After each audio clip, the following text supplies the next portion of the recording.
പ്രിയ സ്നേഹിതരെ, എല്ലാറ്റിനും ഒരു സമയമുണ്ട് എന്ന് നാം പലപ്പോഴും പറയാറുണ്ടല്ലോ. ശരിയാണ്. മനുഷ്യരുടെ ജീവിത വിഷയം മാത്രമല്ല, ഏത് ജീവിയുടെയും, അതായത് സസ്യങ്ങളായാലും മൃഗങ്ങളായാലും മറ്റ് പ്രകൃതിയിലെ പ്രവർത്തനങ്ങളൊക്കെ ആയാലും എല്ലാറ്റിനും ഒരു സമയമുണ്ട്. സൂര്യൻ ഉദിക്കുന്നതിന് സമയമുണ്ട്, സൂര്യൻ അസ്തമിക്കുന്നതിന് സമയമുണ്ട്. മഴക്കാലം, വേനൽക്കാലം, ശീതകാലം എന്നൊക്കെ പറഞ്ഞ് ഓരോന്നിനും ഓരോ സമയം വെച്ചിട്ടുണ്ട്. ഇതൊക്കെ നമ്മുടെ നിയന്ത്രണത്തിലാണോ എന്ന് ചോദിച്ചാൽ അല്ല. എന്നാൽ നമുക്ക് നിയന്ത്രിക്കാൻ കഴിയുന്ന പല കാര്യങ്ങളുമുണ്ട്. ഇനി ചെടികളുടെ കാര്യം എടുത്ത്, ഒരു വിത്ത് മണ്ണിൽ വീണ് അതിന് തക്കതായ അനുയോജ്യമായ സാഹചര്യങ്ങളൊക്കെ ഒത്തു വന്നാൽ അത് വളരാൻ ആരംഭിക്കുന്നു. ഓരോ വിത്തിനും അതിൻ്റെ ഉള്ളിൽ നിക്ഷിപ്തമായിരിക്കുന്ന ഒരു കഴിവനുസരിച്ചാണ് അത് കിളിച്ചു വരുന്നു, വളരുന്നു. അത് കഴിഞ്ഞ് അതൊരു ചെടിയാകുന്നു. അത് കഴിഞ്ഞ് അതിന് പൂവോ കായോ വരാൻ സാധ്യതയുള്ളതാണെങ്കിൽ അതൊക്കെ വരുന്നു. കുറച്ചു കാലം കഴിയുമ്പോൾ അതില്ലാതെയാകും. മനുഷ്യരുടെ കാര്യത്തിലും ഇതുപോലെയാണ്. നമ്മൾ പറയാറുണ്ട്, ജനിച്ചവർക്കെല്ലാവർക്കും മരണം ഉണ്ട് എന്നുള്ളത്.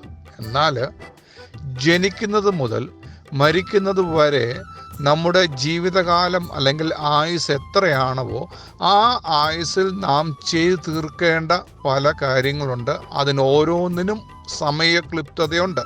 നമ്മുടെ കയ്യിൽ കെട്ടിയിരിക്കുന്ന വാച്ച്, അത് ബാറ്ററി ഉപയോഗിച്ച് പ്രവർത്തിക്കുന്നതാണെങ്കിൽ അതിനും ആ ബാറ്ററി തീരുന്നത് വരെ മാത്രമേ ആ വാച്ച് പ്രവർത്തിക്കുകയുള്ളൂ. ഇനിയും ഓട്ടോമാറ്റിക് വാച്ചാണ് പലരുടെയും കയ്യിലുള്ളത്. അത് കുറച്ച് ദിവസങ്ങൾ അനങ്ങാതെ ഇരുന്നാൽ അതിൻ്റെയും പ്രവർത്തനം നിലയ്ക്കും. ഇനി കീ കൊടുക്കുന്നതായാലും അതേപോലെ. ഞാൻ പറഞ്ഞു വരുന്നത്, ദൈവം ഭൂമിയിലുള്ള എല്ലാ കാര്യങ്ങളും, ആകാശത്തിലെയും ശൂന്യാകാശത്തിലെയും ഭൗമമണ്ഡലത്തിലെ എല്ലാ കാര്യങ്ങൾക്കും ഒരു സമയം വെച്ചിട്ടുണ്ട്. ഇത് എന്തിനെ സൂചിപ്പിക്കുന്നു എന്ന് ചോദിച്ചാൽ, ഇതിനെയെല്ലാം നിയന്ത്രിക്കുന്ന, മനുഷ്യരെയും സസ്യങ്ങളെയും മൃഗങ്ങളെയും ഭൂമിയെയും സകലത്തെയും നിയന്ത്രിക്കുന്ന ഒരു ശക്തിയാണ് ദൈവം എന്നുള്ളത് നാം അറിയണം. ആ ദൈവത്തിൻ്റെ പ്രോഗ്രാമിന് വിരുദ്ധമായോ എതിരായോ നമുക്ക് ആർക്കും പ്രവർത്തിക്കാൻ കഴിയുകയില്ല. ഒരു പക്ഷേ ഞാൻ ഇന്ന് ചെയ്യണമെന്ന് ആഗ്രഹിച്ച കാര്യം ഇന്ന് ചെയ്യാൻ പറ്റിയില്ലെങ്കിൽ നാളെ ചെയ്യാം, അല്ല ഇന്നെനിക്ക് ചെയ്യാൻ സാധിച്ചുവെങ്കിൽ ഇന്ന് തന്നെ ചെയ്തു തീർക്കുന്നു. എന്നാൽ അത് ചെറിയ ചെറിയ കാര്യങ്ങൾ മാത്രമാണ്. എന്നാൽ ഒരു വളർച്ചയുടെ പടവുകൾ ചെറിയ പ്രായത്തിൽ നമുക്ക് ചെയ്യേണ്ടതുണ്ട്. മാതാപിതാക്കളുടെ കീഴിൽ അനുസരണയോടെ നിൽക്കുക, സ്കൂളിൽ പോകുമ്പോൾ അധ്യാപകരുടെ കീഴിൽ അനുസരണയോടെ നിൽക്കുക, സമൂഹത്തിൽ ജീവിക്കുമ്പോൾ സമൂഹത്തിൻ്റെ നിയമങ്ങൾക്ക് അനുസൃതമായി നമ്മൾ ജീവിക്കുക. ഇങ്ങനെ വ്യത്യസ്ത രീതികളിൽ പ്രവർത്തിക്കാൻ നമ്മളൊക്കെ പ്രോഗ്രാം ചെയ്യപ്പെട്ടവരാണ്. ഇനി വാഹനം ഓടിക്കുന്ന കാര്യത്തിലും അത് തന്നെയാണ്. അതിനും ഒരു പെട്രോൾ ഒഴിച്ചു കഴിഞ്ഞാൽ ഇത്ര കിലോമീറ്റർ ഓടിക്കഴിയുമ്പോൾ അത് നിന്നു പോകും. പിന്നെ പെട്രോൾ അടിച്ചാലേ പറ്റുകയുള്ളൂ. അപ്പോൾ ദൈവം എല്ലാത്തിനും ക്രമം വെച്ചിരിക്കും. നമ്മുടെ ശരീരത്തിനകത്തെ അവയവങ്ങളുടെ പ്രവർത്തനം നോക്കിയേ, അതും ഭക്ഷണം കഴിക്കുന്നതനുസരിച്ചും വെള്ളം കുടിക്കുന്നതനുസരിച്ചും നമുക്ക് കിട്ടുന്ന ഊർജം കൊണ്ട് ആണ് ശരീരത്തിൻ്റെ ഓരോ കോശങ്ങളും പ്രവർത്തിക്കുന്നത്. ഓരോന്നിനും പ്രവർത്തിക്കുന്നതിന് ഒരു പരിധിയുണ്ട്, ഒരു സമയമുണ്ട്.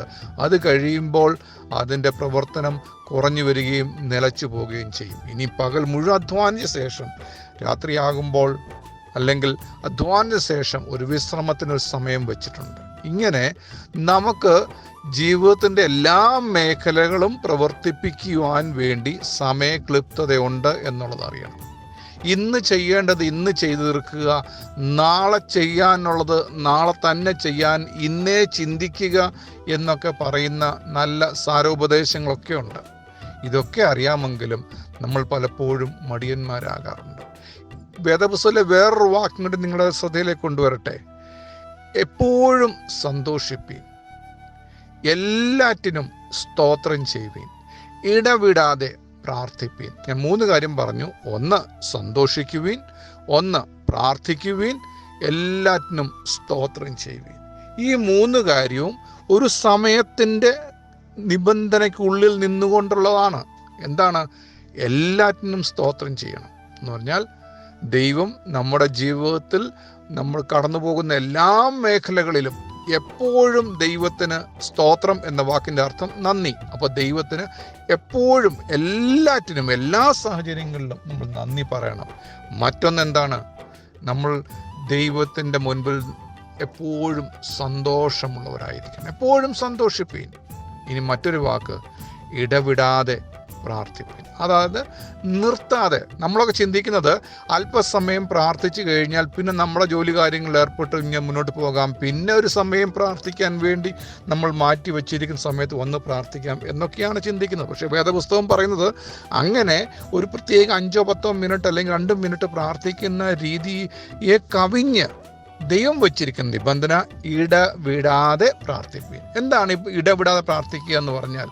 നമുക്ക് വരും ദിവസങ്ങളിൽ ചിന്തിക്കാം, എങ്ങനെയാണ് ഇടവിടാതെ പ്രാർത്ഥിപ്പാൻ കഴിയുന്നത്, എങ്ങനെയാണ് എപ്പോഴും സന്തോഷിപ്പാൻ കഴിയുന്നത്, എങ്ങനെയാണ് എല്ലാറ്റിനും സ്തോത്രം ചെയ്യുവാൻ കഴിയുന്നത്. ചിന്തിക്കുക. ദൈവം നമുക്ക് വച്ചിരിക്കുന്ന ഈ 3 കാര്യങ്ങൾ, അതിന് സമയം വച്ചിരിക്കുന്നത് നിരന്തരമായി, എപ്പോഴും, എല്ലാറ്റിനും എന്നൊക്കെയാണ്. നമുക്ക് ചിന്തിക്കാം. ദൈവം നമ്മെ സഹായിക്കട്ടെ.